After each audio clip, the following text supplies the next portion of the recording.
Apakah perbuatan yang membatalkan solat? Kalau garu gatal berapa kali boleh garu, Ustaz? Sebab saya ni orang gatal. Sebab saya nak jadi orang cerdik lah. Terima kasih. Okay. Dia kata dia gatal, nak garu gatal. Batal macam mana batal? Banyak mana kali garu baru batal. Bagus. Di dalam semayang ada benda yang membatal. Antaranya melakukan pergerakan yang berturut-turut pada anggota berat. Okey. Mana anggota berat? Contoh. Kalau tangan ini ada anggota ringan, ada anggota berat. Kalau menggerakkan lengan, ini anggota berat. 3 kali berturut, batal. Contoh, tengah semayang, digaru. Tu, batal. Atau lengan tak bergerak, yang ni saja gerak. Bahu tak gerak, ni saja. Ni.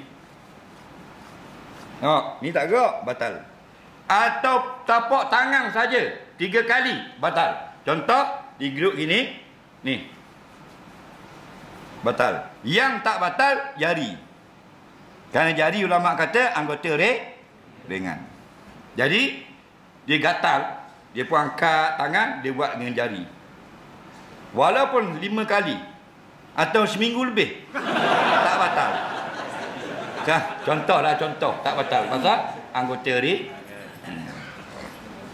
Lagi, kelopak mata. Bang, kelip-kelip tak batal. Gerakan bibir mulut tak batal. Kepala goyang, banyak sangat batal. Goyang sikit kerana bacaan tidak batal. Contoh, Bismillahirrahmanirrahim. Amma yatasa'alun 'anil naba'il 'azim. Contoh, tak batal. Yang batal Bismillahirrahmanirrahim. Itu bukan rupa orang yang solat. Punah ranah. Okey?